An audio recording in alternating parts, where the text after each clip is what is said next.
Welcome to the KuppingerCole Analyst Chat. I'm your host. My name is Matthias Reinwarth. I'm the director of the practice Identity and Access Management here at KuppingerCole Analysts. My guest today is once again, and I'm really looking forward to what we are talking about today because it's for me something new. My guest is Alejandro Leal. He is a research analyst with KuppingerCole. Hi, Alejandro. Hi, Matthias. Great to be back. Great to have you back. We're talking with each other on the occasion of the publication of a new leadership compass that you have produced. And it's the leadership compass called SOAR. So it's security, orchestration, automation, and response. That's quite a bit to digest. So to start with this leadership compass and the market segment, what is SOAR?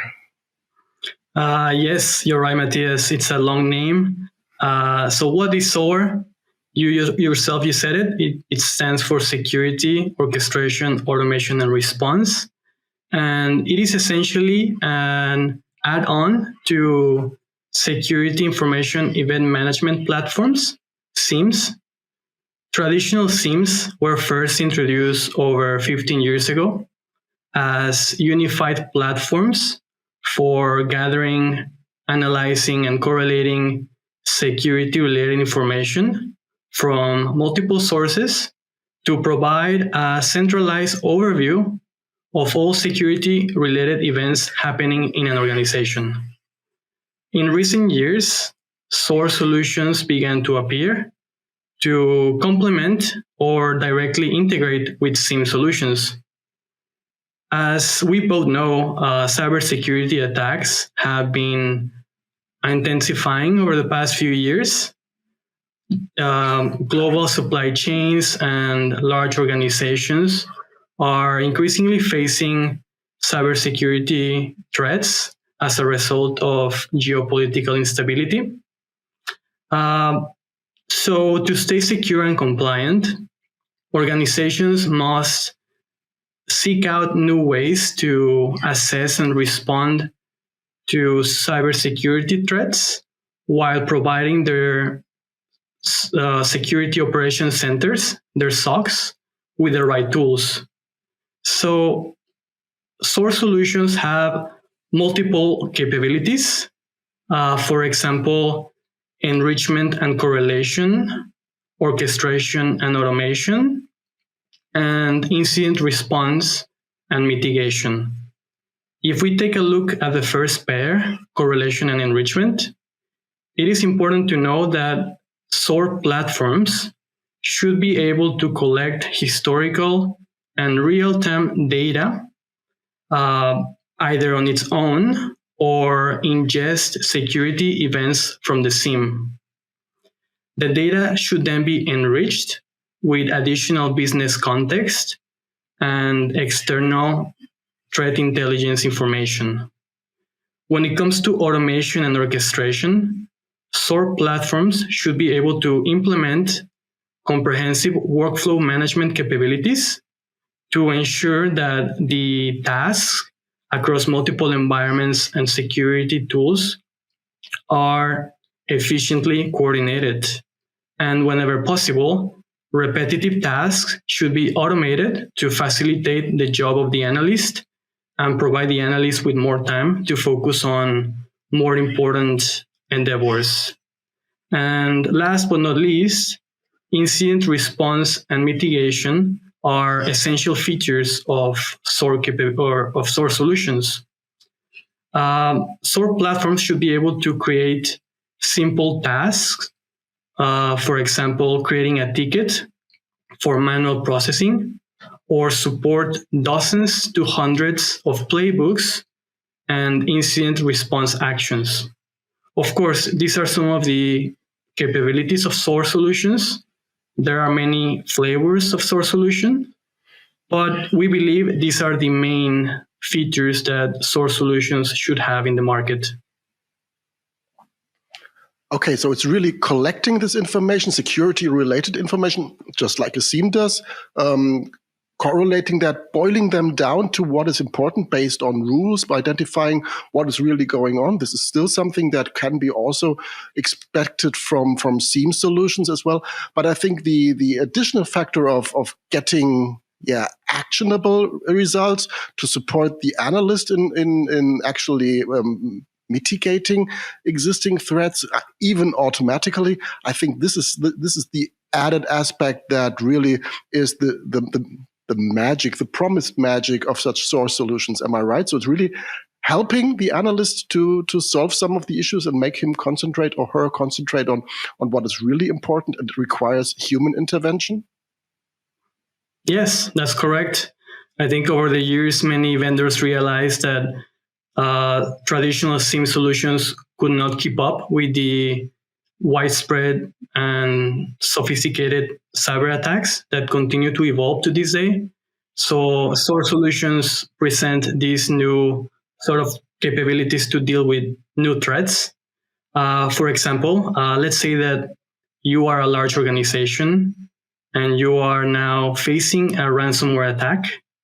The attack will then, if you have a SOAR solution in place, the attack will trigger and generate alerts from one or more endpoints, or even possibly from the network monitoring systems.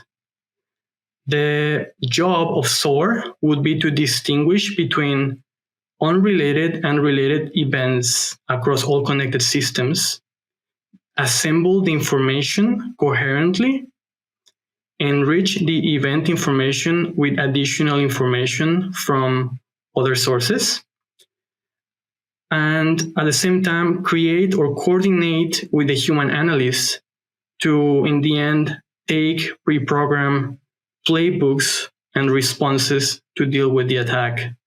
And of course, this is just one example. There are many different ways this could be unfold.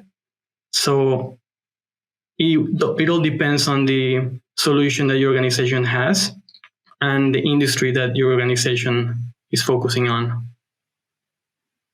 Right, got the point. So you've mentioned integration several times, and as we are, as analysts and also as advisors, we're doing portfolio management. No one can expect when you're adding a SOAR solution to your cybersecurity response team that there is not an existing cybersecurity environment already there that is run. So how well are these tools now integrating with what is already there? Is it an added component, or do they want to take a major role? How is integration made here? Well, I think most of the vendors, they like to focus on how many connectors they have, because that would make easier the job of the analyst to perform and analyze security-related events in the organization.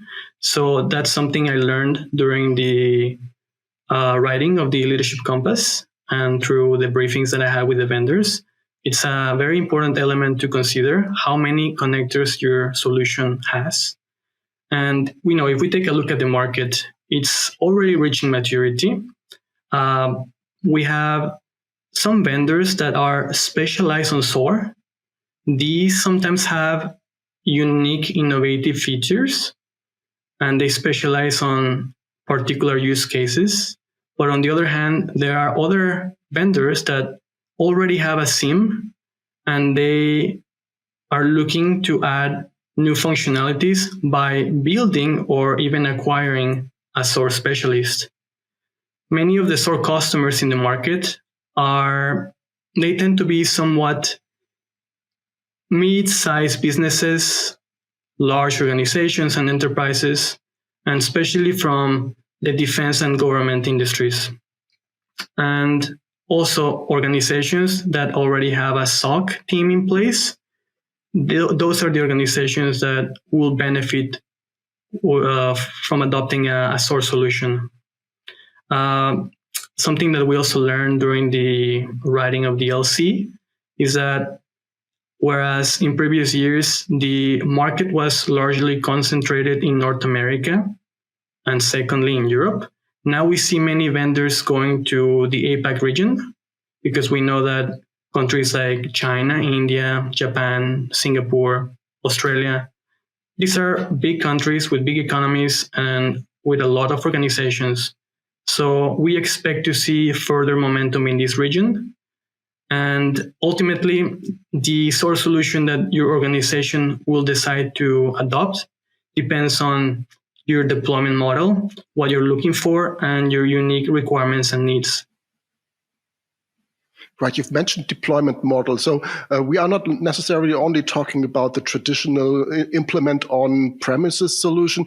How are these delivered? Are there cloud-based services? Are there hybrid services? How do they unfold? How do they look like when you really want to implement them? And do they cover cloud as well when it comes to monitoring and securing these platforms? Yes, I think in the early days, SOAR solutions were offering very complex deployment models on premises, but most of the vendors today offer hosted cloud environments as well. And this is a trend that it's gaining more momentum. And indeed, most of the vendors today offer cloud deployments. And that's something that customers seem to prefer these days. But also, it's worth considering that many organizations still have legacy systems and on-premises infrastructure. So it's important to consider how easy it's going to be the transition from on-prem to the cloud. And that's something that vendors should also consider. Okay, fascinating. Well, before we close down, is there some specific trend, some new technology, some type of implementation, or just an interesting set of vendors that you would like to mention that it's really that struck you when you did this this analysis, this research? Well, something I learned at the cybersecurity conference we had in November, organized by KuppingerCole, is that many vendors are talking about XDR solutions, which are a bit of SOAR-like solutions. So I always wonder how SOAR solutions perceive these XDR solutions in the market, if they are concerned at all, or what do they feel about it? And I think that SOAR will continue to be in demand because organizations will probably like to adopt the best of breed solutions in the market. And that's something that SOAR specialists provide. Okay, great. Thank you very much. The Leadership Compass has just been published at the time of the recording of this episode. It's really fresh on the website. So everybody who's interested in having a bigger picture of this market of SOAR and trying to identify what really suits your needs, I highly recommend to head over to KuppingerCole.com and have a look at this Leadership Compass. Again, as always, yes, we do a rating, but no, this is not a one-size-fits-all. So really use the expertise that Alejandro, that you created, and map that to what you really need for your organization, what you already have in place, where you want to integrate, and what you want to protect. I think that is really an important aspect to have a look at. So it's already there. It's already published, right? Yes, that's right. It was published this week. And just like in our previous episodes, it's worth mentioning that if anyone has questions, they should reach out to our website, find any of the analysts, and we'll be happy to answer their questions. Yes, and when you really want to be quick with the questions, if you're looking at this video on YouTube, just drop your question in the comment section here on YouTube. If you're listening to that on your favorite podcatcher, just reach out to us. Our addresses are on the website, and they should be in the show notes as well. So we are looking forward to having discussion with you, contradictions, questions, additional requests. We are happy to support you. I don't want to close down without mentioning the new service that KuppingerCole Analysts is currently creating and promoting. This is KC Open Select, which is a digital service which makes tool selection and research about specific market segments even more interactive, and that is on our website. So, and we are talking about passwordless authentication, and I think this is something that is of course also very close to your heart, Alejandro, right? Yeah, that's right. And I think KC Open Select is a very unique product that will help you shortlist the list of vendors that you think are going to fit your organization and the particular needs that you need. Perfect. So then thank you very much, Alejandro, for joining me today, for giving me insight into the market of SOAR. And I understand that there's a beauty to these solutions for organizations which have to maintain large-scale environments for cybersecurity. And I can highly recommend to reach out to our website and to look for the document. So it should be easily found just by adding SOAR to our search engine on the website. Thanks again, Alejandro, for being my guest today, and looking forward to having you soon here again. Thank you, Matthias. Thank you, and bye-bye.